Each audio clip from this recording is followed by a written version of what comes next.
my channel, Bake Cuisine!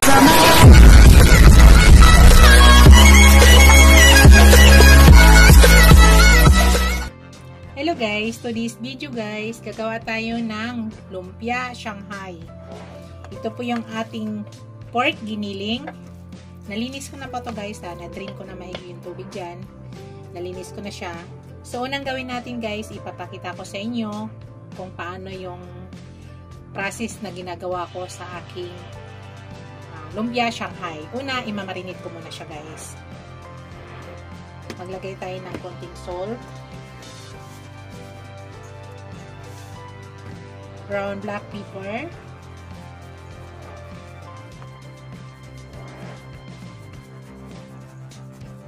dagdagan ko yung salt ko kaunti guys ha. Stimit lang. Tapos maglagay ako ng parsley powder o parsley flakes. Pangpabango yan guys. Tapos ilagay ko na yung aking onion at saka garlic.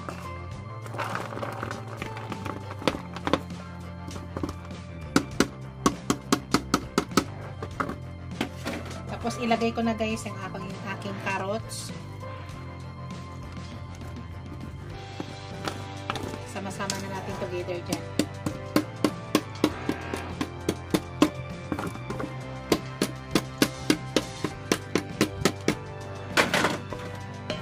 Tapos ilagay ko na guys yung aking,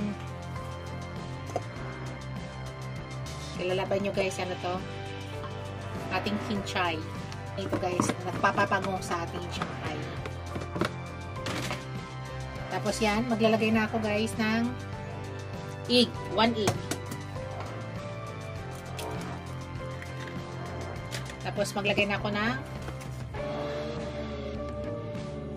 all-purpose flour.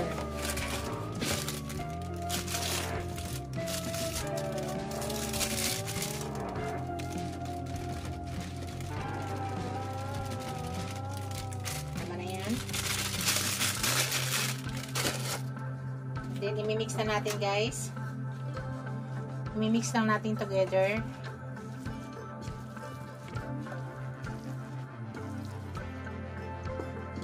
Maglalagay ako dito ng cheese guys. Optional lang yan kung gusto niya. Ako naglalagay po ako. Imamarinate natin to guys ng mga kahit mga 3 hours bago natin balutin. Para mag-absorb lang yung lasa bago natin siya ibalot. Bago natin ibalot sa lumpia wrapper.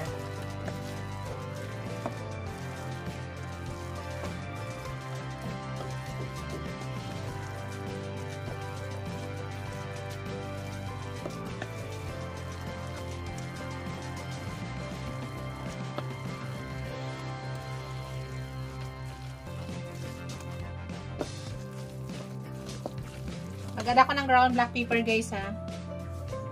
Nasa inyo guys kung gusto nyo. Kung ayaw nyo naman na maraming pepper, nasa inyo po.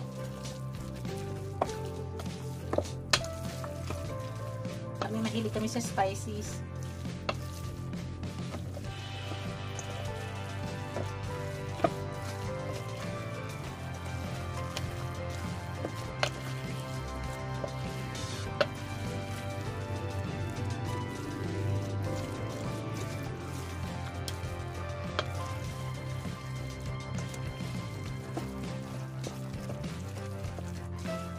Maglagay tayo ng cheese guys. Maglagay tayo ng cheese.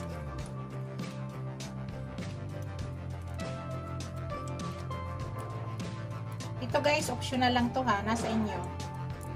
Kung wala naman kayong budget na additional ng ganito, okay lang, walang cheese.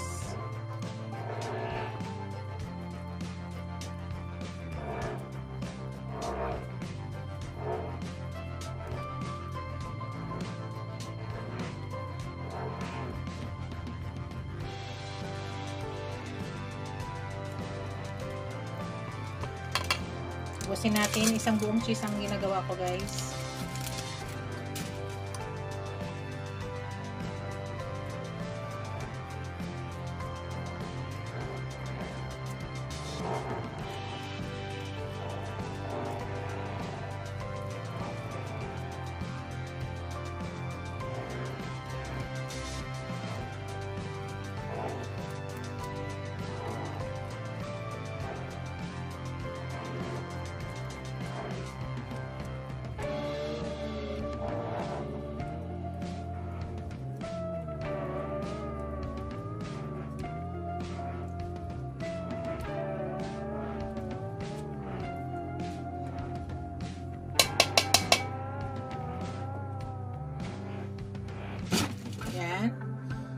Tapos i-mix natin guys.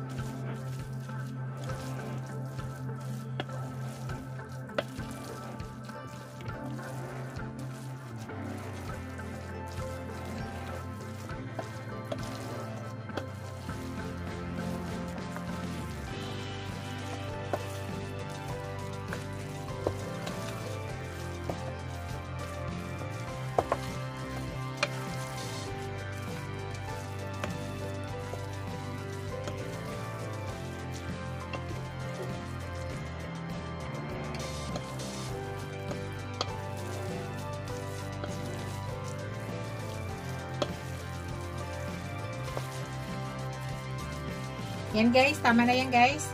Ang gawin natin guys, tatakpan natin, i-coveran muna natin, tapos ilagay lang muna natin sa ref. After 3 hours guys, mamaya ibabalot ko na sa ating lumpia wrapper.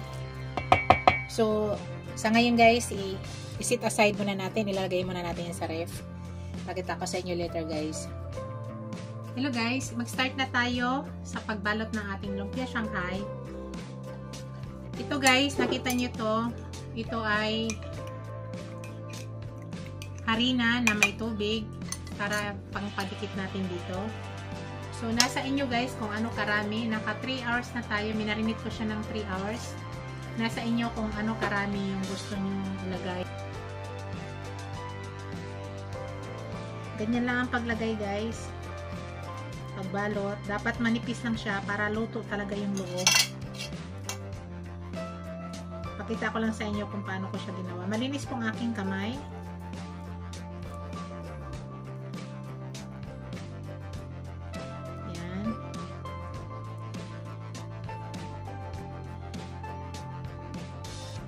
Tapos i-close mo yan dito para maglalak. Gamitan yan.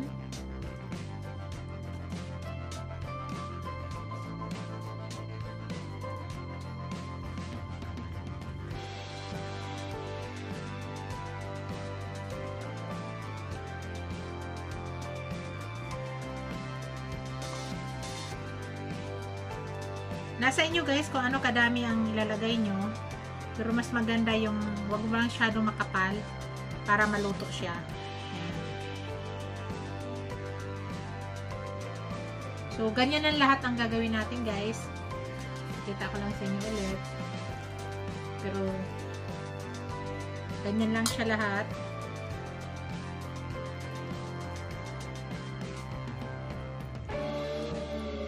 Para maluto yung meat. Ano na siya kakapal. Yan. Ilak nyo lang dito para hindi hindi mabuhos.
Hello guys, ito natapos ko na yung pagbalot ng aking lumpia Shanghai.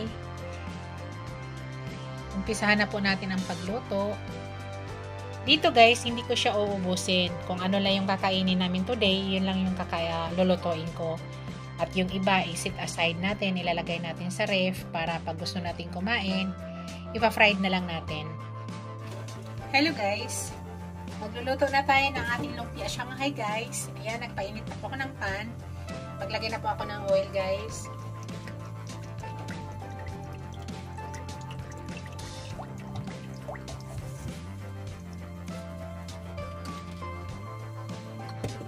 Ayan, painitin lang muna natin maigi guys bago natin lagyan.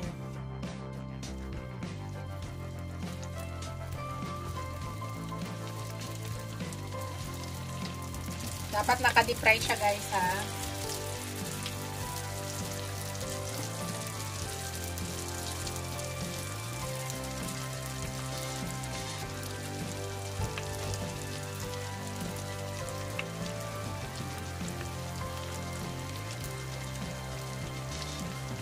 Dagan pa natin.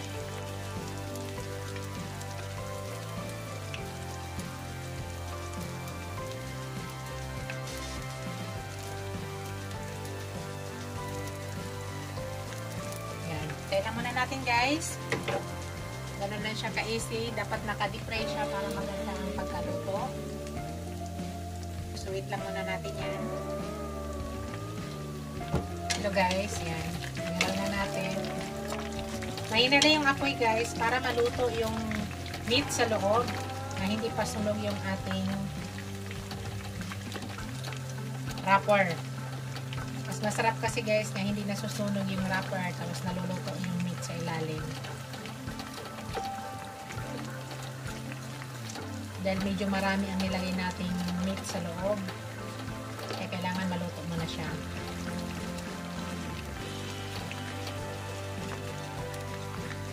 So, hintayin lang muna natin ulit yan guys.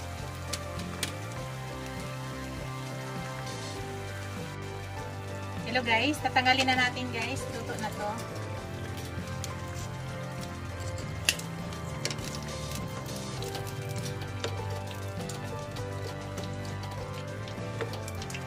Malaman nyo siya pagluto guys.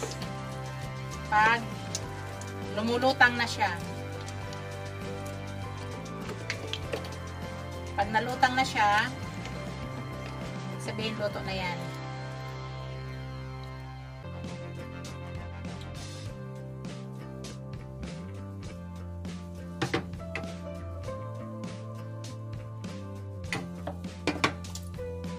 Tapos ilagay natin yung iba guys. Same proseso lang din guys. Ganun lang din ang ginagawa natin.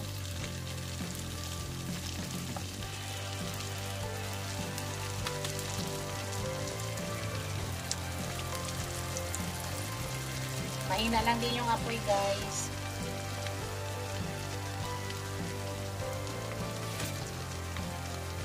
Hintayin lang muna ulit natin yan. Ikotin natin guys para magpantay ang luto.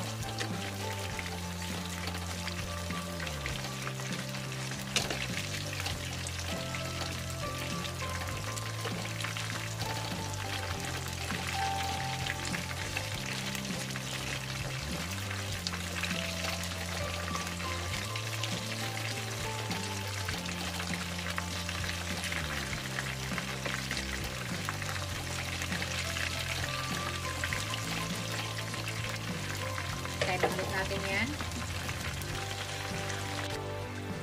Hello guys, kunin na ulit natin to yung pangalawang batch.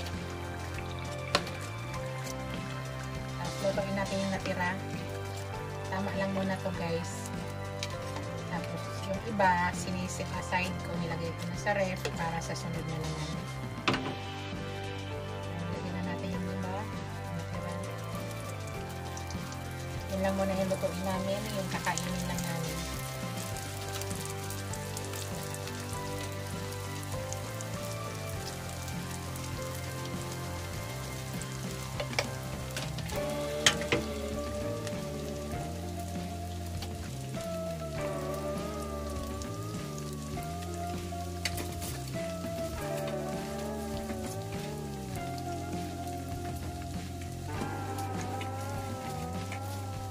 Kailan mo na yan guys.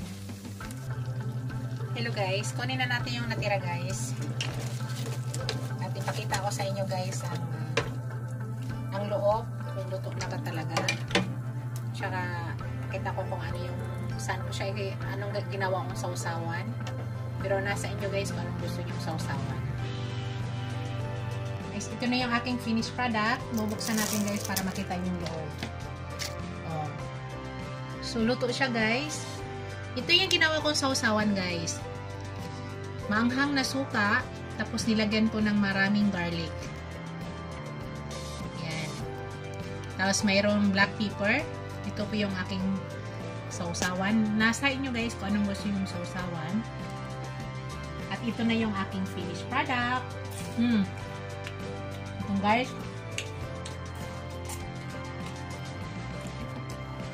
Sarap.